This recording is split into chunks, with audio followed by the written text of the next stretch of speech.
Hello friends, good evening. Dream of Bharat की online classes में आप सब लोगों का स्वागत है। फ्रेंड्स, हम पुनः उपस्थित हैं और क्लास को कंटिन्यू करेंगे। और चूँकि हम बात कर रहे हैं 19वीं शताब्दी का धार्मिक सामाजिक सुधार आंदोलन, और धार्मिक सामाजिक सुधार आंदोलन में इससे पहले हमने हिंदू धर्म से रिलेटेड जितने भी संस्थाएँ थी, जितने भी व्यक्ति थे जिन्होंने हिंदू धर्म के समाज सुधार में महत्वपूर्ण योगदान दिया था, पूरा डिटेल से हमने कवर किया। उसके संदर्भ में हमने देखा, हमने प्रार्थना समाज के बारे में बात किया, हमने आर्य समाज के बारे में बात किया, हमने ब्रह्म समाज की बात की, इसके अलावा हमने रामकृष्ण मिशन की बात की, साथ ही साथ दयानंद सरस्वती, स्वामी विवेकानंद, इसके बाद डॉक्टर आत्माराम पांडुरंग जैसे कई समाज सुधारकों के बारे में हमने पूरा डिटेल से, एम.जी. रानाडे के बारे में बात किया। लेकिन आज हम बात करेंगे मुस्लिम धार्मिक सामाजिक सुधार आंदोलन के बारे में। मुस्लिम धार्मिक सामाजिक सुधार आंदोलन के बारे में आज हम बात करेंगे। 19वीं शताब्दी के धार्मिक सामाजिक सुधार आंदोलन या धर्म में पुनर्जागरण का जो उद्भव हुआ, इससे मुस्लिम समाज भी अछूता न रह सका। हालांकि हिंदू धार्मिक सामाजिक सुधार आंदोलन की अपेक्षा मुसलमान में धार्मिक सामाजिक सुधार आंदोलन बहुत लेट प्रारंभ हुआ, लेकिन जो है मुस्लिम धर्म में भी सामाजिक सुधार आंदोलन प्रारंभ चलाया गया जो है। और इसमें हालांकि प्रारंभ में मुस्लिम धर्म में जितने भी धार्मिक सामाजिक सुधार आंदोलन चलाए जाते थे, एक्चुअली में वह सामाजिक सुधार आंदोलन के बजाय वह धार्मिक सुधार आंदोलन पे ज़्यादा बल देते थे, या धार्मिक आंदोलन हो जाया करते थे। सामाजिक के बजाय धार्मिक आंदोलन हो जाया करते थे। और इस संदर्भ में सबसे पहली बार इस संदर्भ में जो है पहल करने का जो श्रेय जाता है वह सर सैयद अहमद खां को जाता है। सर सैयद अहमद खां, जिन्होंने अलीगढ़ आंदोलन के माध्यम से मुसलमानों को पूरी तरीके से, सर सैयद अहमद खां जिस तरीके से राजा राम मोहन राय पाश्चात्य विचारधारा से प्रभावित थे या पश्चिमीकरण से प्रभावित थे, उसी तरीके से जो है पश्चिमी विचारधारा से ही प्रभावित कुछ सर सैयद अहमद खां थे। और मुसलमानों को अंग्रेजी शिक्षा के माध्यम से जो है वह आधुनिक बनाना चाहते थे, ताकि वह अंग्रेज़ों के प्रति ज़्यादा से ज़्यादा जो है वफादार रह सकें, या अंग्रेज़ों के या ब्रिटिश हुकूमत के प्रति ज़्यादा से ज़्यादा वफादार रह सकें। तो आज इसी पे हमें बात करना है। इसके बाद देखेंगे हम अलीगढ़ आंदोलन की स्थापना सर सैयद अहमद खां के द्वारा 1875 ईस्वी में की गई थी। और हम बात करेंगे सर सैयद अहमद खां के बारे में, सर सैयद अहमद खां के सामान्य परिचय के बारे में बात करेंगे। फिर इनके द्वारा प्रमुख संगठन कौन कौन से स्थापित किए गए थे उसके बारे में बात करेंगे। इनकी प्रमुख पुस्तकें एवं पत्रिकाएँ कौन थी उसके बारे में बात करेंगे, और इनका उद्देश्य क्या था। सर सैयद अहमद खां का जन्म 1817 ईस्वी में हुआ था। 1817 से लेकर के 1898 ईस्वी तक इनका टाइम पीरियड रहा। सर सैयद अहमद खां के इनके पूर्वज जो थे वह ईरानी मूल के सामंत थे, जो शाहजहाँ के समय मुग़ल जो है दरबार में सेवा प्रदान करते थे। शाहजहाँ के समय मुग़ल दरबार में सेवा प्रदान करते थे।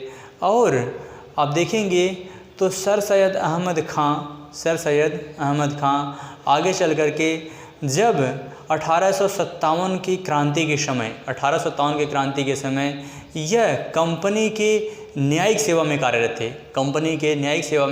थे। और कंपनी में न्यायिक सेवा के कार्यरत के अलावा उन्होंने हर संभव उन्होंने जो है यह प्रयास किया कि मुसलमान जो हैं वो अंग्रेज़ों के प्रति ज़्यादा वफादार रहें। और इसके संदर्भ में उन्होंने जो है एक फ़ारसी पत्रिका के माध्यम से तहज़ीब उल अखलाक के माध्यम से जो है मुसलमानों को यह संदेश, यानी सभ्यता और नैतिकता के माध्यम से उन्होंने यह संदेश देने का प्रयास किया था कि वो ज़्यादा से ज़्यादा जो है अंग्रेज़ों के प्रति वफादार रहें। ठीक है, तो ये रहा सर सैयद अहमद खां का सामान्य परिचय। सर सैयद अहमद खां कंपनी में न्यायिक सेवा में कार्यरत थे। अब हम बात करेंगे सर सैयद अहमद खां के द्वारा स्थापित प्रमुख संगठन।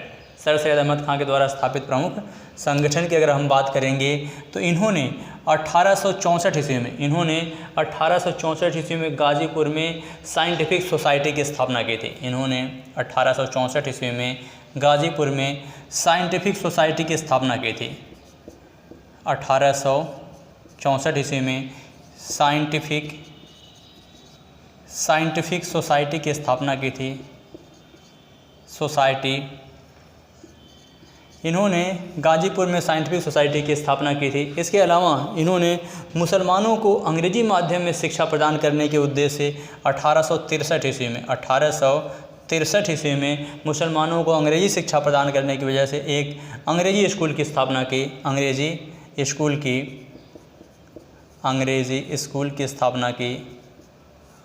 स्कूल की स्थापना की। इसके बाद 1875 ईस्वी में इन्होंने 1875 ईस्वी में अलीगढ़ आंदोलन की स्थापना की। 1875 ईस्वी में अलीगढ़ आंदोलन की शुरुआत की। यह अलीगढ़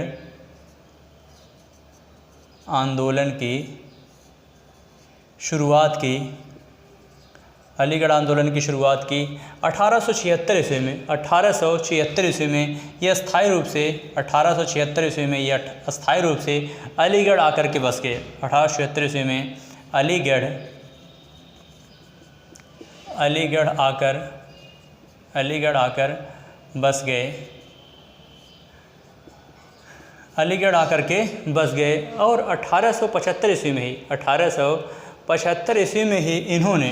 1875 ईस्वी में सर सैयद अहमद खान ने अलीगढ़ प्राइमरी स्कूल की स्थापना की। 1875 ईस्वी में अलीगढ़ प्राइमरी स्कूल की स्थापना की।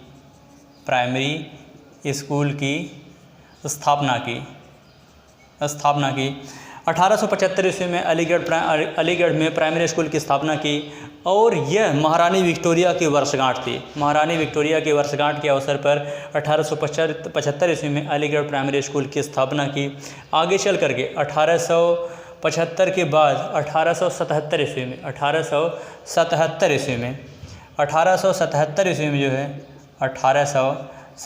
ईस्वी में इसका नाम बदल करके अलीगढ़ मोहम्मडन एग्लो ओरिएंटल कॉलेज नाम कर दिया गया है। इसका नाम 1877 ईस्वी में अलीगढ़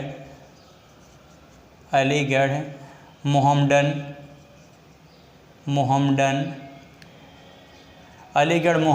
एग्लो ओरिएंटल कॉलेज कर दिया गया। एंग्लो ओरिएंटल कॉलेज कर दिया गया। इसका नाम बदल करके 1877 ईस्वी में अलीगढ़ मोहम्मडन एग्लो ओरिएंटल कॉलेज कर दिया गया। और इसका शिलान्यास जो है लॉर्ड लिटन ने किया था। इसका शिलान्यास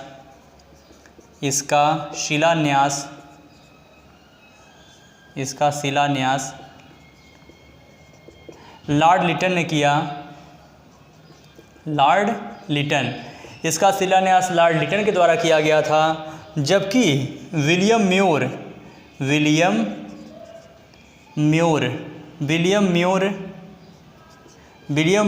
उस समय उत्तर प्रदेश के गवर्नर थे, उस समय यूपी के गवर्नर थे, और जिन्होंने इस विद्यालय के लिए भूमि प्रदान की थी। भूमि जो है इसके लिए इन्होंने प्रदान की थी।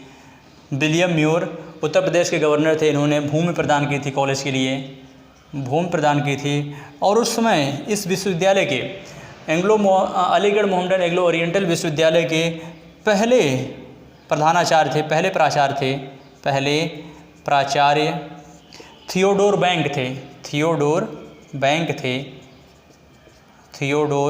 बैंक इसके पहले प्राचार्य थे। और 1920 ईस्वी में इसका नाम बदल करके अलीगढ़ मोहम्मडन एग्लो ओरिएंटल कॉलेज की स्थापना जो हुई थी, उसका नाम 1920 ईस्वी में बदल करके 1920 ईस्वी में इसका नाम बदल करके AMU अलीगढ़ मुस्लिम यूनिवर्सिटी कर दिया गया। 1920 ईस्वी में AMU इसका नाम बदल कर दिया गया अलीगढ़ मुस्लिम यूनिवर्सिटी। 1875 ईस्वी में अलीगढ़ प्राइमरी स्कूल की स्थापना की गई महारानी विक्टोरिया की वर्षगांठ पर। 1877 ईस्वी में उसका नाम अलीगढ़ मोहम्मडन एग्लो ओरिएंटल कॉलेज कर दिया गया। और इसका शिलान्यास जो किया वह लॉर्ड लिटन के द्वारा किया गया। और उस समय विलियम म्योर उत्तर प्रदेश के गवर्नर थे, उन्होंने जो है इसके लिए भूमि प्रदान की, जबकि थियोडोर बैंक जो थे वो उसके पहले प्राचार्य थे। और 1920 ईस्वी में इसका नाम बदल करके AMU कर दिया गया, अलीगढ़ मुस्लिम यूनिवर्सिटी। अलीगढ़ मुस्लिम यूनिवर्सिटी कर दिया गया। इसके बाद इनकी प्रमुख पुस्तकें एवं पत्रिकाएँ, प्रमुख पुस्तकें एवं पत्रिकाएँ, प्रमुख पुस्तकों की बात करेंगे तो 1857 ईस्वी में, 1857 ईस्वी में इन्होंने 1857 के क्रांति के समय इन्होंने असबाब ए बगावते हिंद नामक पुस्तक लिखा था। इन्होंने असबाब ए बगावते हिंद, असबाब ए बगावते हिंद नामक इन्होंने पुस्तक लिखी थी और ये पहले भारतीय थे। 1857 के क्रांति के संदर्भ में पहले ऐसे विद्वान थे जिन्होंने यह कहा था कि यह एकमात्र सैनिक विद्रोह था। यह क्या था? यह सैनिक विद्रोह था। ऐसा जो स्टेटमेंट सर सैयद अहमद खान ने कहा था। और असबाब बगावत हिंद जो है इन्होंने, यह भारतीय भाषा में लिखी गई पहली पुस्तक थी। सर सैयद अहमद खान के द्वारा भारतीय भाषा में लिखी गई असबाब बगावत हिंद यह पहली पुस्तक थी। इसके अलावा इन्होंने 1870 ईस्वी में तहज़ीब उल अखलाक,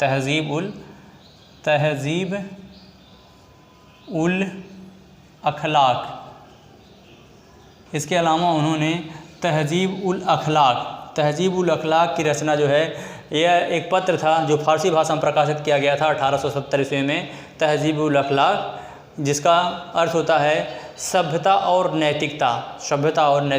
इसका जो है इनके द्वारा इसका संपादित किया गया था। जबकि मुसलमान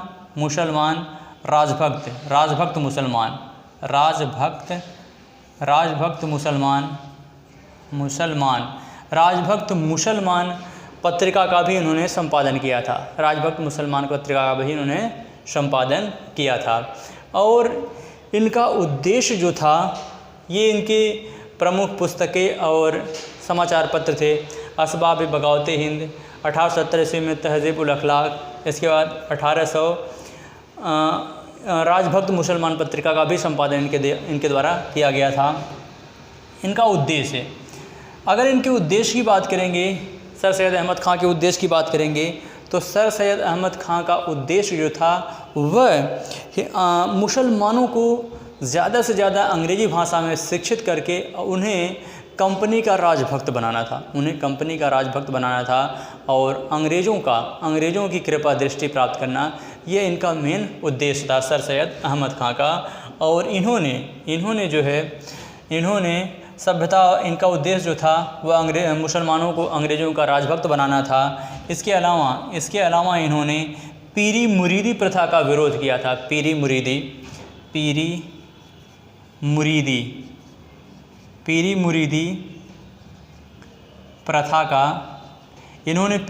प्रथा का विरोध किया था। पीरी मुरीदी प्रथा क्या थी? पीरी मुरीदी प्रथा जो थी, कुछ मुसलमान जो धर्मगुरु थे वो अपने आप को सूफ़ी मानते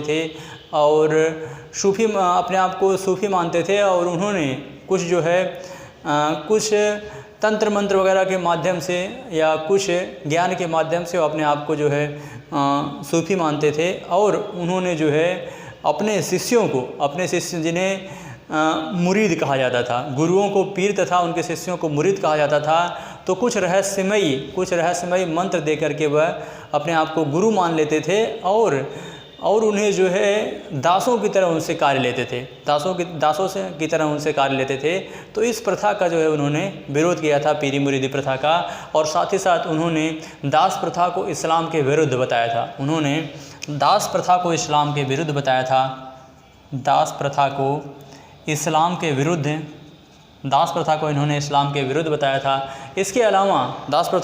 विरुद्ध बताया था। इसके अलावा इन्होंने जो है कई टीकाकारों का विरोध भी किया। इसके अलावा इन्होंने जो है कुरान पर टीका लिखी। साथ ही साथ कुरान पर टीका लिखने के साथ ही साथ इन्होंने जो है मुस्लिम धर्म में व्याप्त जितनी कुरीतियाँ थी, मुस्लिम धर्म में व्याप्त कुरीतियों को दूर करके मुस्लिमों को आधुनिक बनाने का प्रयास किया। साथ ही साथ जो है इन्होंने अलीगढ़ आंदोलन के माध्यम से जो है संपूर्ण मुस्लिम समाज को आधुनिकीकरण करने का प्रयास किया। यानी कि जो रूढ़िवादी परंपराएं थी उसको समाप्त करके चूँकि सर सैयद अहमद ख़ान पश्चिमीकरण से प्रभावित थे और यह जो है शिक्षा का माध्यम अंग्रेजी को बनाना चाहते थे ताकि कंपनी में ज़्यादा से ज़्यादा जो है मुसलमान सेवा प्रदान कर सके।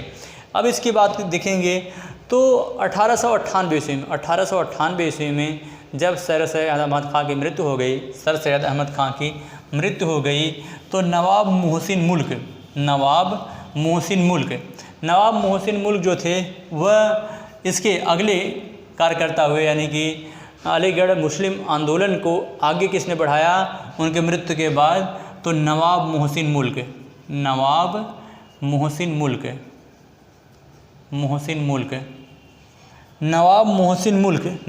मुल्क जो है सर सैयद अहमद ख़ान के बाद अलीगढ़ आंदोलन को आगे बढ़ाया। इनके अन्य सहयोगी, नवाब मोहसिन मुल्क के अलावा अन्य सहयोगियों में बात करेंगे तो चिराग अली थे। अन्य सहयोगियों में चिराग अली थे। अन्य सहयोगियों में चिराग अली थे, नज़ीर अहमद, अल्ताफ़ हुसैन अली।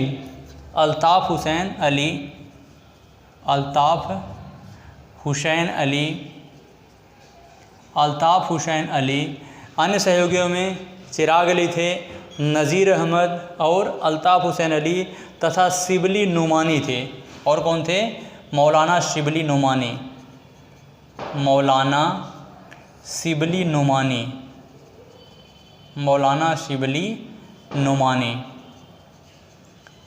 शिबली नुमानी थे, ये इनके अन्य सहयोगियों में थे। इसके बाद देखेंगे तो इन्होंने जो है मुसलमानों को अंग्रेज़ों का राजभक्त बनाना चाहा। इसका उल्लेख विलियम हंटर ने 1870 ईस्वी में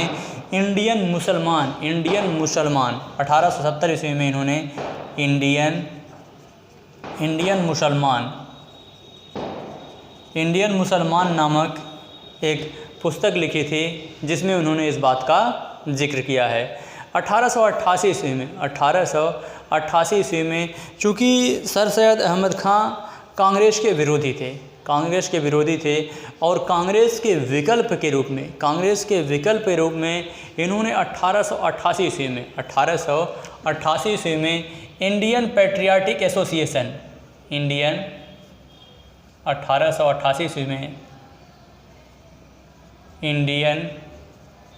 United patriotic association, Indian United patriotic association